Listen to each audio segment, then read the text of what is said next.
welcome to India Reads. We finished 10 chapters till now on Marcus Aurelius, the Meditations, and I have not, I have put these videos on YouTube, but I have not been able to go through and analyze them. Now, the idea that I had by doing all these 12 books of Marcus Aurelius was to try and test myself on my ability to communicate. I know that the videos have not been great, but this is the starting point for me as a uh, as somebody who's going to read books and analyze them. Now, uh, it would have made sense for me to take an easier book and go with something like you know, which is something in my genre and explain it well and make good videos on that. But then I wanted to try something which is completely uh, out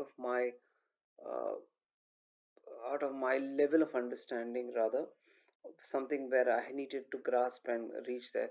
So I know that many of my summaries have not grasped the core of each of the books of Marcus Aurelius, but please do note that these videos are only practice videos. I did not mean to put them up, and they might not be there in the future on my page. The objective of my channel is to read out books primarily from India. That's why it's India Reads, and share some of the literature that India has to the rest of the world. But doesn't mean that I will not indulge myself by reading some books on Stoic philosophy as of now. My idea is going to be to keep practicing some more time, get the quality of my shooting, improve everything about it, and then start reading the books that possibly are in line with what I aim at, and do a better job, and then start promoting it, sharing it with people, and so on and so forth. But before that, I want to build a lot of confidence and practice and kind of hone the craft, if I may say so, and also get my presence of mind better. Start looking in the camera better, and yeah. So you get the drift here. So let's not waste any more time. Without any further ado, let's go to book 11 of Meditations. Characteristics of a rational soul: self perception, self examination, and the power to make of itself whatever it wants. It reaps its own harvests, unlike plants, and in a different way, animals, whose yield is gathered in by others. It reaches its intended goal no matter where the limit of its life is set. Not like dancing in theater and things like that, where the performance is incomplete if it's broken off in the middle. But at any point, no matter which one you pick, it has fulfilled its mission, done its work completely, so that it can say, I have what I came for.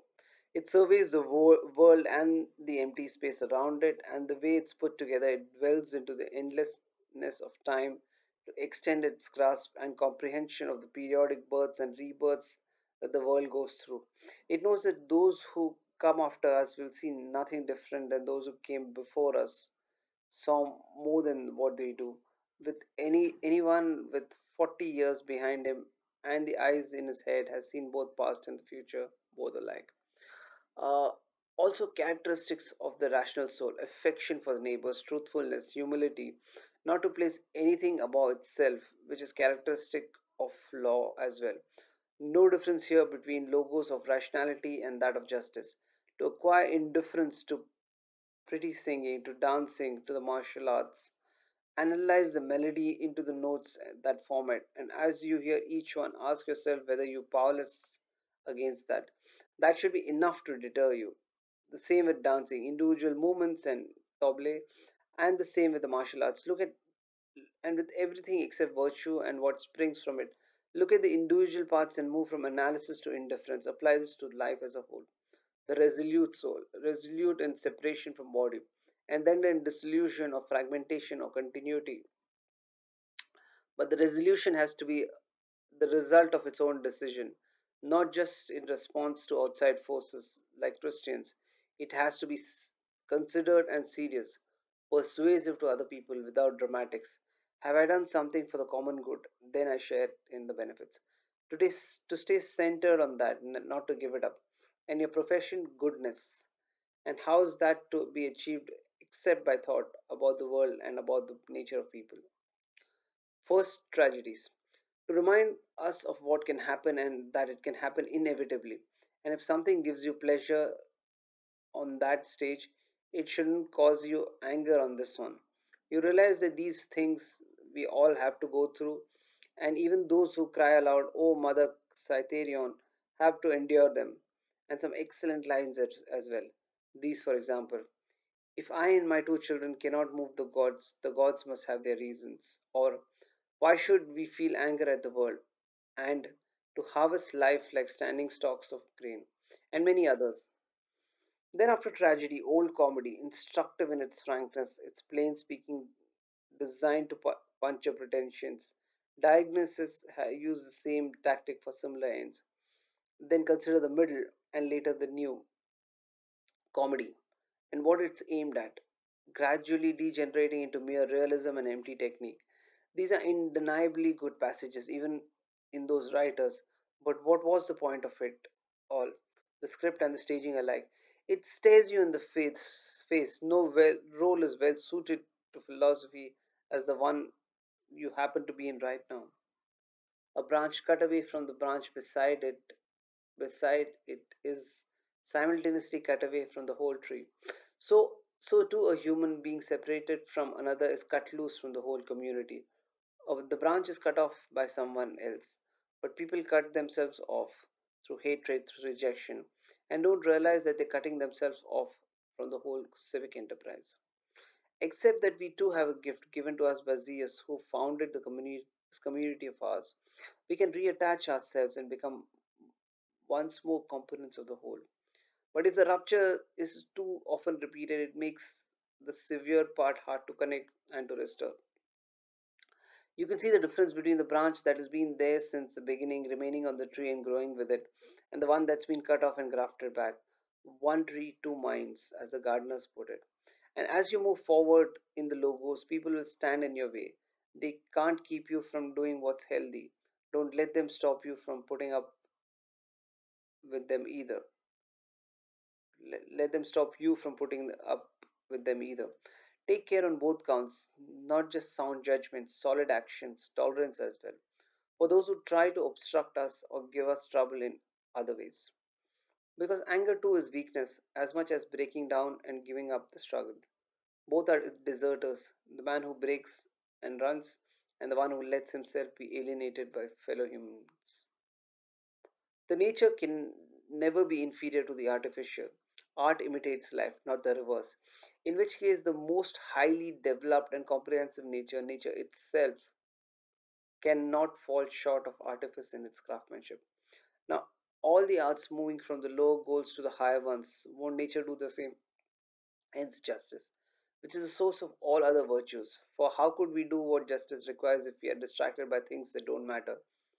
If we are naive, gullible, inconstant, it's the pursuit of these things and your attempts to avoid them that leave you in such turmoil. And yet they aren't seeking you out. You're seeking them. Suspend judgment about them. At once they will lie still, and you'll be freed from fleeing and pursuing. The soul is a sphere in equilibrium, not grasping at things beyond it or retreating inwards, not fragmenting outward or sinking back on itself, but ablaze with light and looking at the truth without and within. Somebody despises me, that's their problem. Mine, not not to do or say anything despicable. Somebody hates me, their problem. Mine to be patient and cheerful with everyone, including them, ready to show them their mistake, not spitefully or show off my self control, but in an honest, upright way, like Phocion, if he wasn't pretending.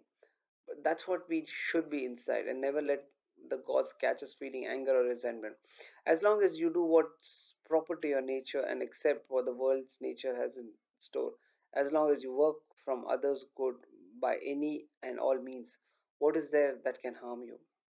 They flatter one another out of contempt, and their desire to rule one another makes them bow and escape scrape. The despicable phoniness of people who say, "Listen, I'm going to level with you here." What does that mean? It shouldn't even be. It shouldn't even need to be said. It should be obvious, written in block letters on your forehead. It should be audible in your voice, visible in your eyes, like a lover who looks into your face and takes in the whole story at a glance. A straightforward, honest person should be like someone who thinks when you're in the same room with him, and you know it, because false straightforwardness is like a knife in the back. False friendship is the worst. Avoid it at all costs. If you're honest and straightforward and mean well, it should show in your eyes. It should be unmistakable. To live a good life, we have the potential for it. If we can learn to be indifferent to what makes no difference, this is how we learn, by looking at each thing, both the parts and the whole. Keep in mind that none of them can dictate how we perceive it. They don't impose themselves on us, they hover before us, unmoving. It is we who generate the judgments, inscribing them on ourselves, and we don't have to. We could leave the page blank, and if a mark slips through, erase it instantly. Remember how brief is attentiveness required, and then our lives will end. And why is it so hard when things go against you? If it's imposed by nature, accept it gladly and stop fighting. And if not, work it out with what your nature requires and aim at that, even if it brings you no glory. None of us is forbidden to pursue our own good.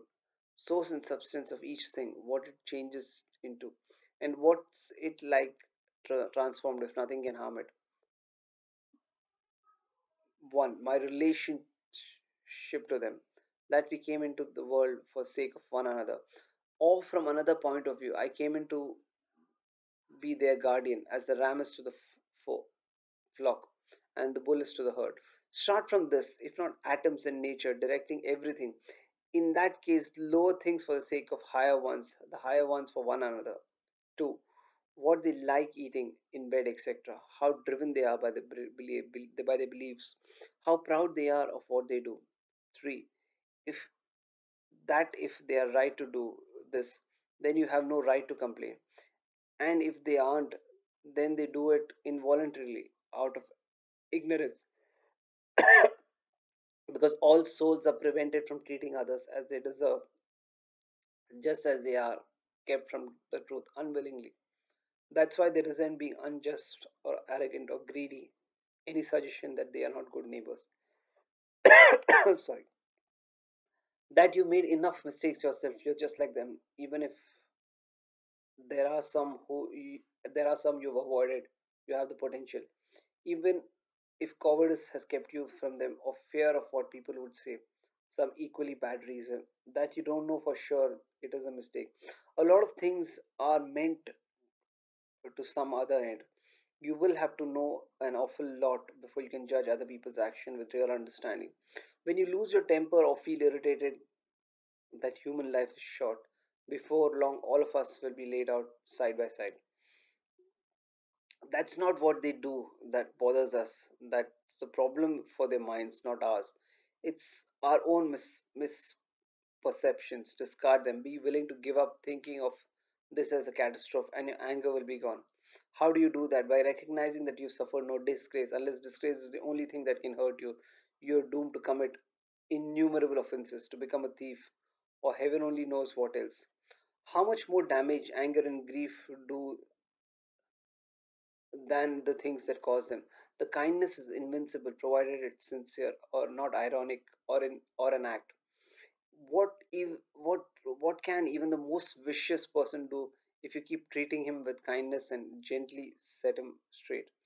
If you get the chance, correcting him cheerfully at the exact moment that he is that he is trying to do you harm. No, no, my friend, that's not what we're here for.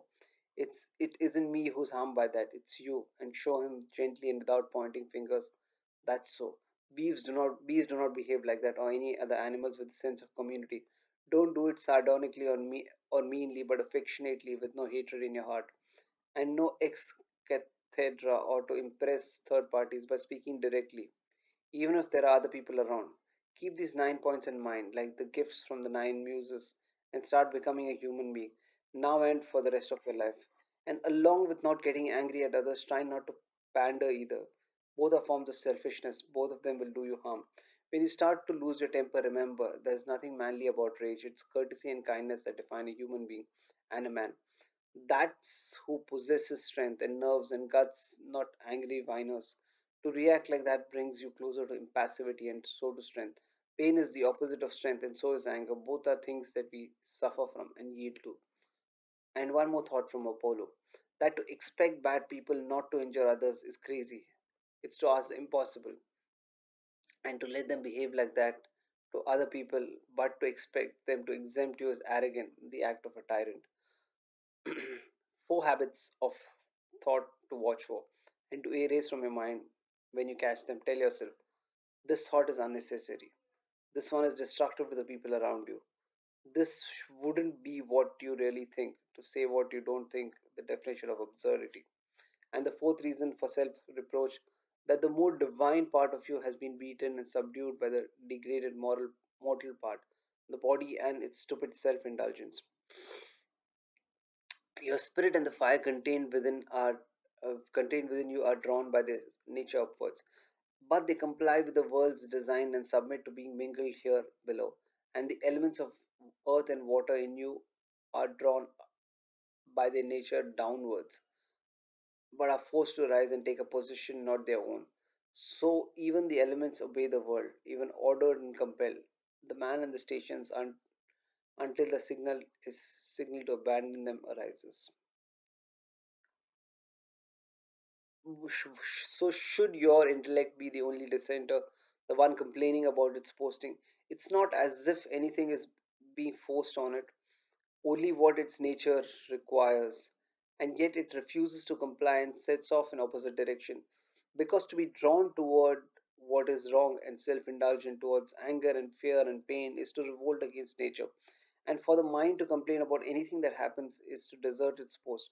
It was created to show reverence, respect for the divine, no less than to act justly.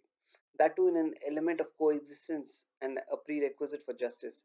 If you don't have a consistent goal in life, then you cannot live it in a consistent way. Unhelpful unless you specify a goal. There is no common benchmark for all the things that people think are good, except for a few, the ones that affect us. Should the goal be a common one, a civic one, if you direct all your energies towards that, your actions will be consistent and so will you. The town mouse and the country mouse, distress and agitation of the town mouse. Socrates used to call popular beliefs the monsters under the bed, only useful for frightening children with. At festivals, the Spartans put their guest seats in the shade, but sat themselves down anywhere. Socrates declining perdicacious invitation so as to avoid dying a thousand deaths by accepting a favor he could not pay back. This advice from Epicurean writings to think continually of any of the men of old who lived a virtuous life. Let me repeat that. This advice from Epicurean writings to think continually of one of the men of old who lived a virtuous life. The Pythagoreans tell us to look at stars at daybreak, to remind ourselves complete the task assigned, how they complete the task assigned them. Always the same task, the same way, and their order. Purity, nakedness, stars wear no concealment. Socrates dressed in a towel. This time Xanthippe took his cloak and went out. The friends who were embarrassed and avoided him s- when they saw him dressed like that, and what said to them, mastery of reading and writing requires a master, still more so life. And for you, are you but are but a slave and have no claim for the logos, but my heart rejoice, and jeer at virtue with their taunts and sneers. Stupidity is expecting figs in winter or children in old age. As you kiss your son good night, says Epictetus, whisper to yourself, he may be dead in the morning. Don't tempt fate, you say. But but talk by talking about a natural event, is fate tempted when we speak of grains being reaped, grapes unripe, ripened, then raisins? Constant transition. Not the not, but the not yet. No thefts of free will reported. Epictetus. We need to master the art of acquiescence. We need to pay attention to our impulses, make sure that they don't go unmoderated, that they benefit others, that they're worthy of us.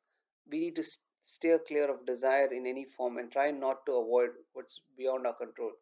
This is not a debate just about anything, but about sanity itself. Socrates, what do you want, rational minds or irrational ones? Rational ones, healthy or sick? Healthy? Then work to obtain them. We already have. Then why all the squabbling? With that, we come to the end of chapter 11. A lot of good stuff. Let me try and see if I can capture all of it. Uh, I think the beginning of it is about self perception, self examination, and there are a lot of things which are a repetition of all the earlier books of meditations, but that's Marcus Aurelius trying to reinforce the same ideas over and over and over again in different manners so that it kind of gets imprinted in his thought process.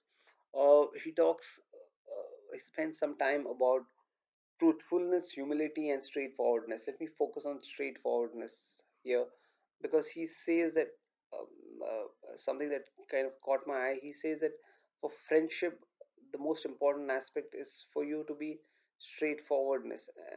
for you to be straightforward, which is to be able to communicate in an honest manner to your friend, and that's true friendship. Yeah. Um,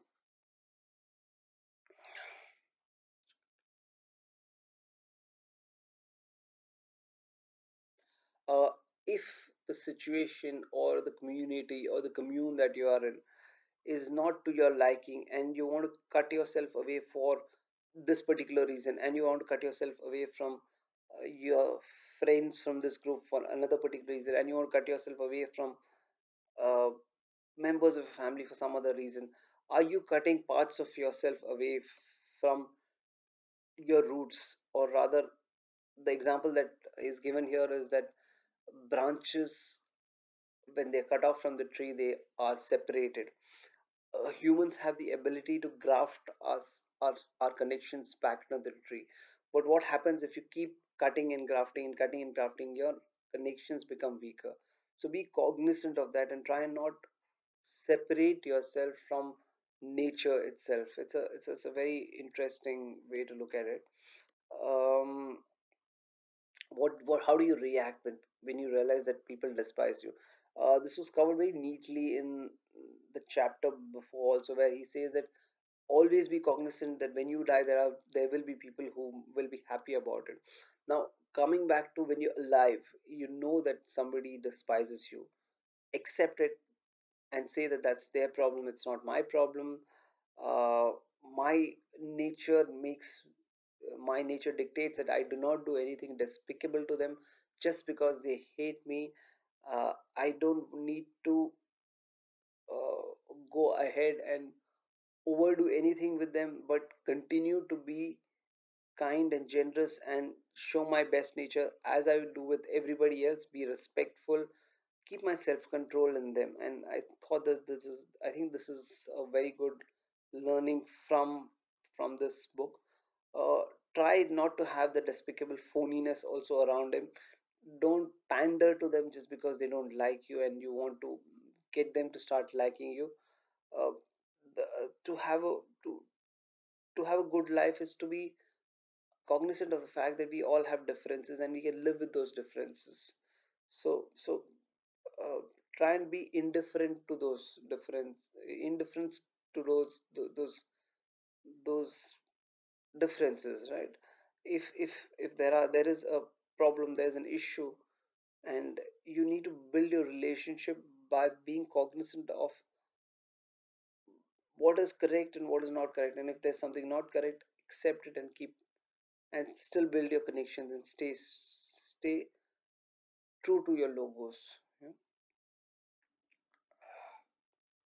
So what else can I pull out from this chapter? Yeah, this is very nice. Uh, when again continuing on the issue of bad people, what do you need to do? What are the four thoughts that you need to be conscious about, and please keep drilling it in your mind. Before that, one thought from Apollo, which is very interesting: to expect bad people not to injure others is crazy. and that's to ask an impossible, and to expect that they're going to behave with you differently than what their nature is, which is to behave badly with everybody. That's plain arrogant. That's what a tyrant expects. So be conscious of these two things. Now there are four habits that you can watch out, that and erase from your mind when you catch them, that this thought is completely unnecessary, and this is destructive to people around you. This wouldn't be what you really think. What you really think is focusing on your core thoughts and values and philosophies, and not about other people and how they are reacting to you and how bad they are, or how negative they are to you. Try and stay within your zone.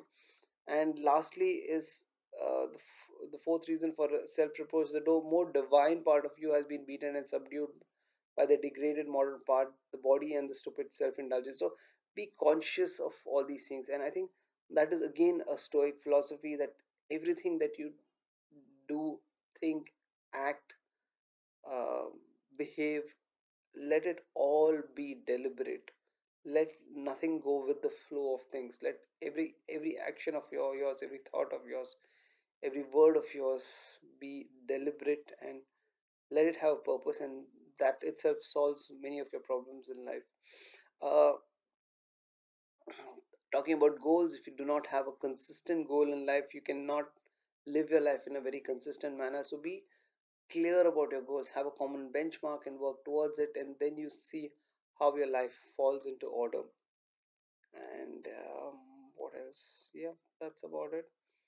uh, the last part of it, it's very interesting, said by which is a note by Socrates. He asks a set of four questions, saying that what do you want really in life? Do you want a rational mind or an irrational mind? I want a rational mind. Do you want it to be healthy or sick? I want it to be healthy. uh, are you working towards obtaining it or not? I'm working towards obtaining it. And what is the squabble about? So it kind of, he kind of breaks it down to what is core in your thought, in your consciousness, and leaves it there. With this, I come to the end of chapter 11. I think this was a very interesting and much better episode, or much better, one of the better uh, summaries that I have given. That's what I believe. Thank you very much, and we will see each other for the last chapter, chapter 12.